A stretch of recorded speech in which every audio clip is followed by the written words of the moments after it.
और जाप आपका मध्यमा में आ गया है। और जैसे ही मध्यमा में आया 3 वर्ष तक जाप चलेगा तो मध्यमा अपने आप हृदय बंद होगा, नाभि बोलना शुरू हो जाएगी। और जिन संत के नाभि पर जाप पहुंच जाता है, जैसे ही नाभि बोलना शुरू की, वही संत कहते माला जपू ना कर जपू और जपू ना हरि का नाम और मेरा सुमिरन हरि करे मैं पाया विश्राम। और नाभि पे जाप जब पहुंच गया है, ओहो तो हमारे शरीर में 6 कुंडली बताइए। कितनी कुंडली? 6। जो नाभि के जस्ट पीछे कुंडली है, सबसे नीचे नाभि के पीछे, जस्ट नाभि के पीछे जो एक कुंडली है सबसे नीचे वाली, वो कुंडली चलना शुरू हो जाएगी। फिर थोड़ा सा करेंगे, कुछ ही दिन करेंगे तो उसके ऊपर का चक्र चलना शुरू होगा। फिर थोड़े दिन ऐसे ही चलता रहेगा, फिर ऊपर का चक्र चलेगा। और हमारे 6 चक्र बताए गए। और 6वां चक्र है हमारी दोनों भौएं है ना, भौएं के बीच में जो मुख्य पॉइंट होता है, उसके जस्ट पीछे चोटी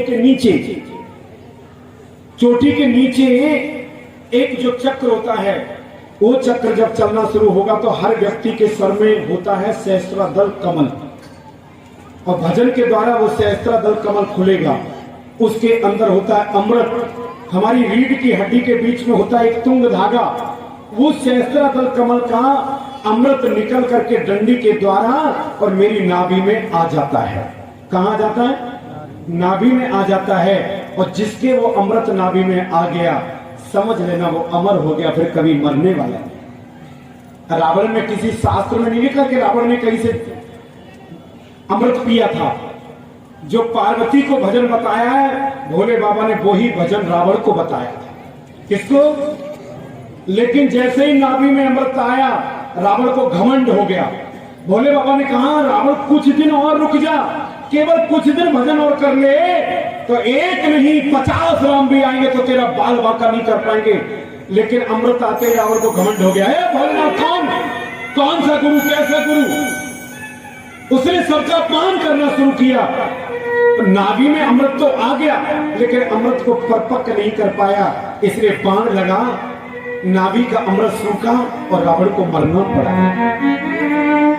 अगर उसके शरीर में कोई अस्त्र शस्त्र न चुभता, नाभि को वो कवर्ड कर लेता, नाभि में अगर बाण न जाने जाता, कोई भी कवर कर लेता, तो रावण को कोई मार नहीं सकता था। लेकिन जब विभीषण जी ने कहा प्रभु आप कितने ही बाण मार लो ये मरेगा नहीं,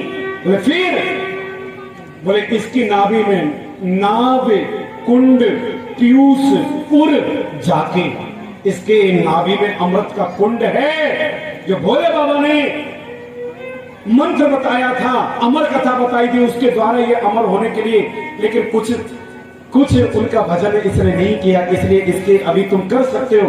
तो राम जी ने सबसे पहले बाण नाभि में मारा था। कहां मारा था?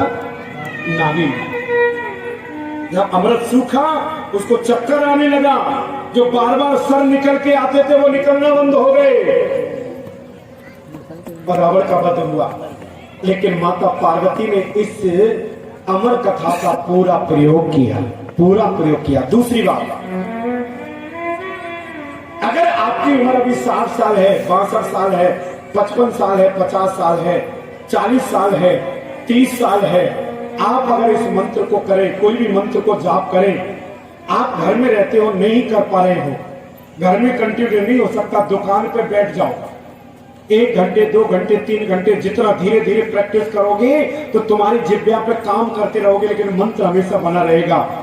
तो आपको मैं आश्वासन दे रहा हूं कि जो मृत्यु आपकी 60 और 65 साल में होनी है, वो 90 साल तक आपका बाल बांका नहीं होगा, ये भी पक्की बात है।